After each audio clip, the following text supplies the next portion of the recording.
they had to answer these questions every day. Right. So they got to deal with something that had nothing to do with the game of football. Right. You see what I'm saying? It's a distraction. Like, these questions right now have nothing to do with this movie tonight. Right. Nothing. It's a distraction. It's what you want to talk about. It's not really why I'm here. Stephen A., how do these distractions impact the Cowboys? Well, it gets Jerry and the Cowboy brand the attention it covets, which obviously contributes to his bottom line, which is extremely important to him.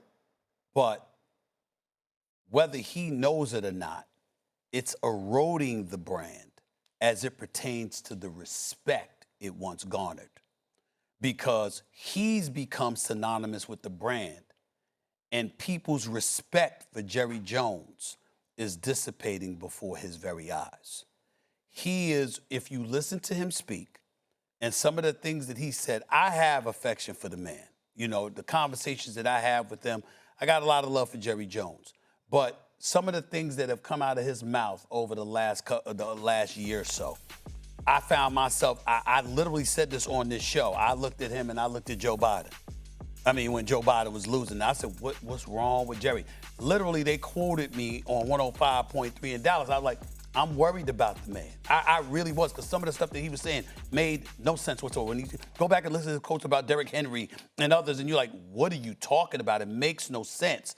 But then this year, it took on a life of its own because of the flagrant disrespect that he has shown towards Micah Parsons. To talk with this young man, to know who you are as a businessman, and to talk to a 25, 26-year-old football player and act like that's tantamount to an agreement without his representation, to go around talking as if you really did have an agreement. I don't know what anybody's talking about. That's taking advantage. That's bullying.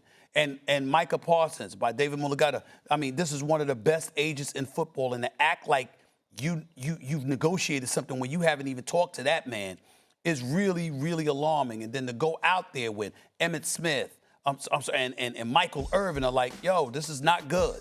This is not good. And Emmitt Smith would know a thing or two what he's talking about. I would ask everybody to go back to 1993. Look at that right there. That is Emmitt Smith after signing a record deal with the Dallas Cowboys. They had won the Super Bowl, and then the next year they started out 0-2 because Jerry Jones did not want to pay him. I'm telling you right now, that's more than 30 years ago, and I never saw somebody signing a new contract looking more pissed off than Emmitt Smith looked at that press conference, because he was like, we were reigning Super Bowl champions. How we here? You know, Troy Aikman, you ain't have no problem signing him. Years later, we look at the troubles he was giving Dak Prescott. You didn't have any problems with Tony Romo. Why is it that you with Emmitt Smith? Why was it with Dak Prescott before? Why is it with Micah Parsons now? These are the kind of things that are eroding the Cowboy brand because it's synonymous with Jerry, not the overall Cowboy brand. You know what I mean by a swagoo, Kimberly. You know where I'm coming from. I'm not talking about the Cowboy, but you're thinking about Jerry.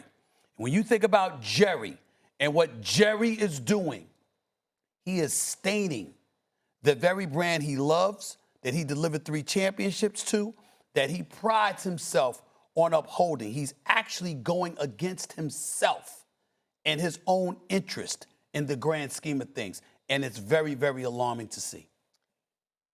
Why, I'm curious, does Jerry want us to believe that he cares about winning in Super Bowls?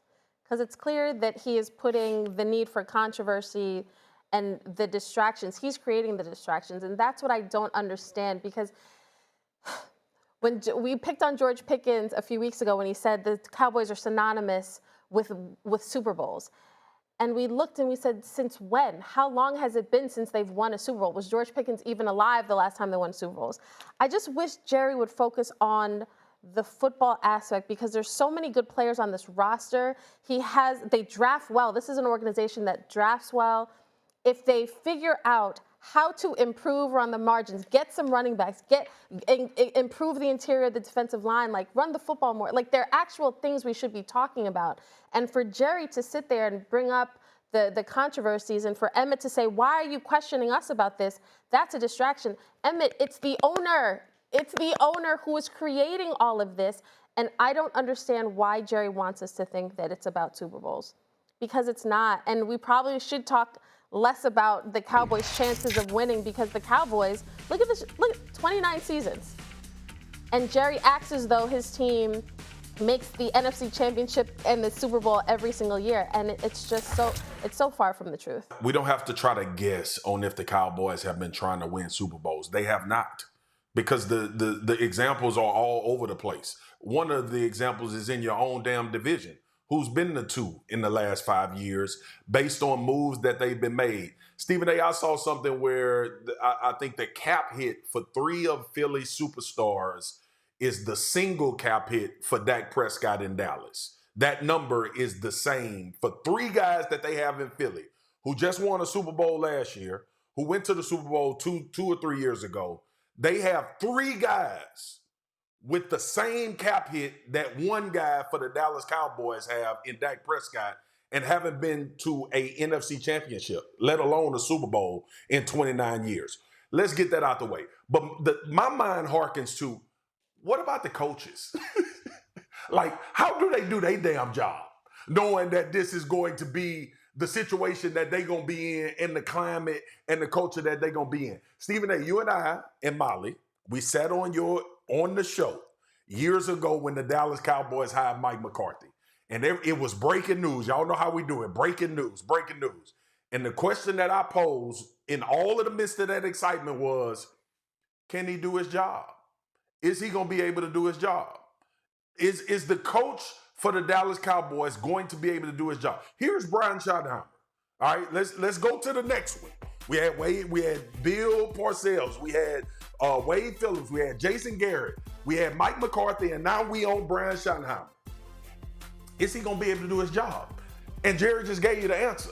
So as much as the indictment on football and the players and the contracts and all of that, there is a very difficult culture in order for a coach to have the ear and the attention of his football team because of what Jerry Jones creates and what he just told everybody that he creates. And that is where I'm always coming from when I say it translates to the football field.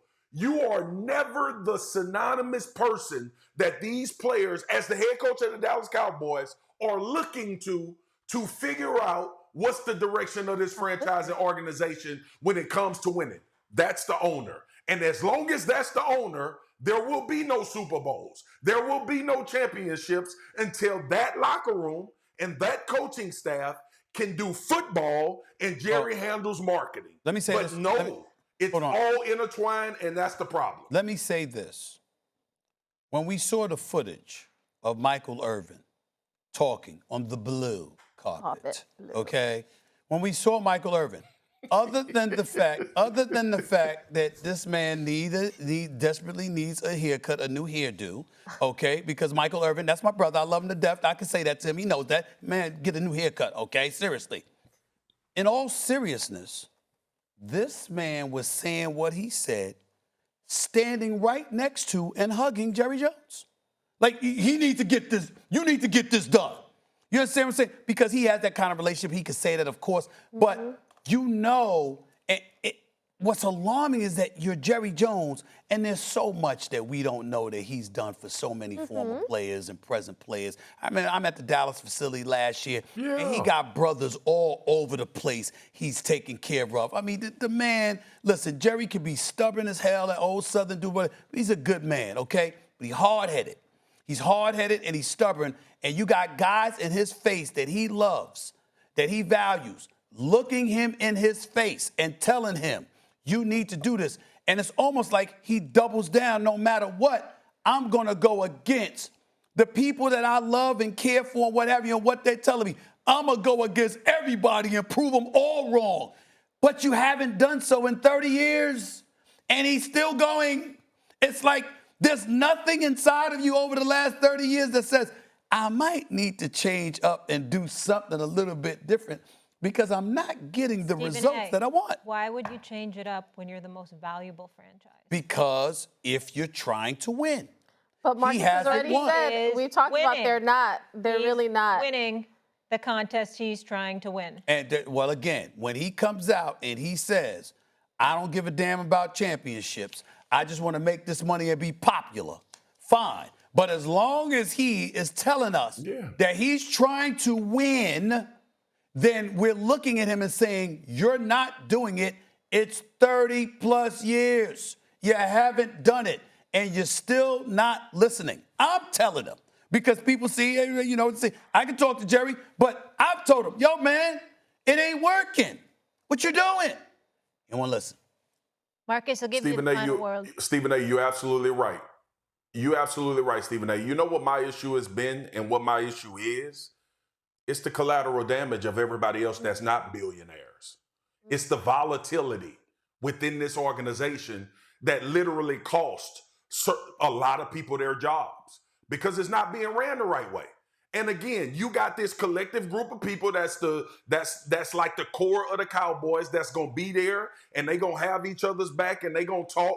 If you were able to nail down a lot of these people, if they weren't getting a paycheck from Jerry Jones, they would tell you that they can't win no championship.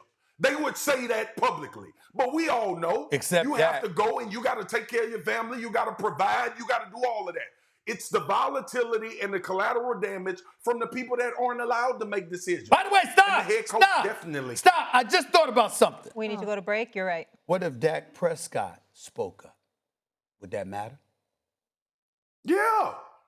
And he has Yeah, that would he has it. And he has it in 10 years. What does that tell y'all? You go to break now.